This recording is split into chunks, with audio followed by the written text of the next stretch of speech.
Hello అండి, welcome back to my channel. Mummy వాళ్ళది Bhimavaram. So మా ఇంట్లో చేపల పులుసు ఎలా చేస్తారో ఒకసారి చేసి చూపిస్తారండి. సో ఇక్కడ 3 kgs ఫిష్ తీసుకున్నా నేను. 3 kgs ఇది నార్మల్ రివర్ ఫిష్ ఇది.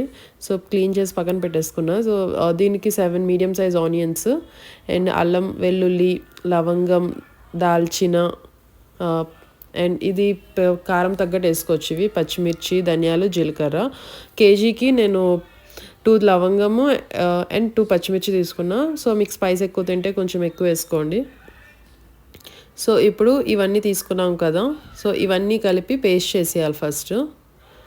అండ్ దీంతో పాటు చింతపండు కూడా అనమాట. చింతపండు కొంచెం నానబెట్టుకొని అది మనం పేస్ట్లో వేసేసుకోవాలి. సో మొత్తం అంతా పేస్ట్ చేసేసుకోవాలన్నమాట.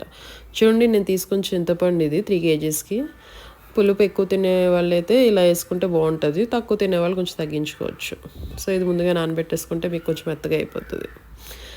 సో నెక్స్ట్ తాలింపుకి అనమాట పేస్ట్ చేసి పక్కన పెట్టేసుకున్నా. నెక్స్ట్ తాలింపుకి పచ్చిమిర్చి కరివేపాకు నెక్స్ట్ ఆవాలు జీలకర్ర అంతే, ఇంకేం వేయమండి తాలింపుకి. సో కరివేపాకు కూడా కదా.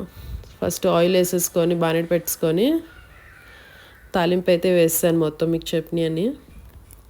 సో కొంచెం అది వేగాక మనం చేసుకున్నాం కదా ఈ పేస్ట్, ఆ పేస్ట్ తీసుకొని వేసేసుకోవాలి. మొత్తం అంతా వేసుకోండి. వాటర్ ఏమి వేయవసరం లేదు ఫస్ట్ ప్రెజెంట్ అయితే, ఎందుకంటే ఫుల్ అది వాటరీగానే ఉంటుంది ఆ పేస్ట్. సో దాంట్లో కొంచెం ఉప్పు ఫస్ట్ మీకు ఎంత సరిపడా వేసుకోండి. కేజీకి 2 స్పూన్స్ వేసుకుంటున్నాను నేనైతే.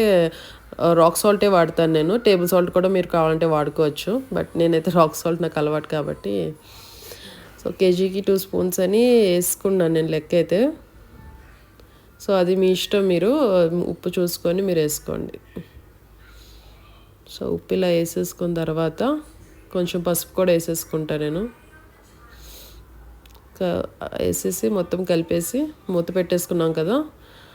చూడండి ఇది మధ్య మధ్యలో అలా ఓపెన్ చేస్తూ చూసుకుంటూ ఉండాలన్నమాట, ఎందుకంటే మళ్ళీ కింద మాడిపోతే మళ్ళీ టేస్ట్ మారిపోతుంది. సో మధ్య మధ్యలో అలా ఓపెన్ చేసుకుంటూ చూసుకుంటూ ఉండాలి. సో ఇలా చూసారు కదా, ఇప్పుడు మొత్తం వాటర్ అంతా అయిపోయింది. సో ఇప్పుడు నేను కారం వేసుకుంటా. ఇది కారం నేను కొంచెం తక్కువ వేసుకున్నాను నేను, ఎందుకంటే మేము కొంచెం మీడియం స్పైస్ అని చెప్పా కదా. కారం తినేవాళ్ళు కొంచెం ఎక్కువ వేసుకుంటే టేస్ట్ బాగుంటుంది. సో కారం వేసుకున్న తర్వాత కూడా బాగా కలిపేసుకోండి. అలాగా బాగా ఫుల్ కలిసిపోవాలి. బాగా కలిపేసుకున్న తర్వాత ఇలాగా అంతా ఉండలు లేకుండా కారం అంతా బాగా కలిపేసుకున్న తర్వాత ఒకసారి మూత పెట్టేయండి దీనికి మళ్ళీ. అంటే కారం అంతా మీకు గొజ్జుకి పట్టాలి కదా, సో మళ్ళీ మూత పెట్టేసుకోండి. మళ్ళీ కారం వేసాం కాబట్టి త్వరగా మాడిపోయే ఛాన్సెస్ ఉన్నాయి, అందుకనే ఒకసారి చూసుకోవడం బెస్ట్. చూసారు కదా ఎలాగా కింద అడుగంటిసిందో. సో ఇప్పుడు మనం పీసెస్ వేసుకుంటున్నాను నేను. మొత్తం పీసెస్ అన్నీ, ఇది కొంచెం మాది చిన్నది అయిపోయింది గిన్నె. 3 kgs ఫిష్ కదా. ఫిష్ ఎప్పుడు మనకి ఏంటంటే స్పేస్ ఎక్కువ ఉంటే టేస్ట్ బాగుంటుంది అండ్ నెక్స్ట్ ముక్కలు ఎరగకుండా ఉంటాయి. సో ముక్కలు వేసిన తర్వాత తెలుసు కదా, ఫిషెస్ మనం అసలు స్పూన్తో కదపకూడదు, విరిగిపోతాయి. సో ఇలాగే మనం గుడ్డ పట్టుకొని పైకి కిందకి మొత్తం కుదపాలన్నమాట. మసాలా అంతా దానికి పట్టేలాగా మొత్తం చేసుకొని ఇలా బాగా కలిపేసుకున్నాం కదా. చూసారు కదా, ఇప్పుడు కొంచెం పేస్ట్ అంతా పట్టింది. మూత పెట్టేసుకోండి, కొంచెం మగ్గనివ్వాలి. సో ఇది మగ్గిన తర్వాత కొంచెంసేపు మగ్గిన తర్వాత వాటర్ పోసేసుకోండి. చింతపండు రసం అవసరం లేదు, ఎందుకంటే మనం చింతపండు ఆల్రెడీ పేస్ట్లో వేసాం కాబట్టి జస్ట్ వాటర్ పోసేసుకొని హైలో పెట్టేసుకోండి.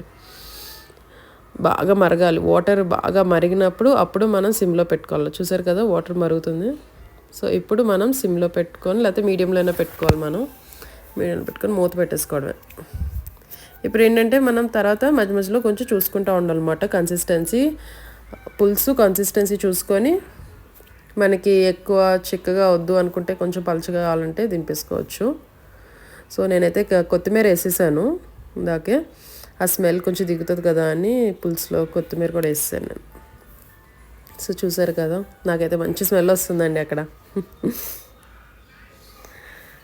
సో ఇలా ఈ కన్సిస్టెన్సీ మాకు సరిపోతుంది. సో అందుకనే నేను ఇది ఇలా ఆపేసి కొంచెం మిగిలిన కొత్తిమీర కూడా కొంచెం వేసేసి మూత పెట్టేసాను అనమాట. కొంచెంసేపు స్మెల్ కొత్తిమీర టేస్ట్ దిగుతుంది అని చెప్పేసి మూత పెట్టేసాను.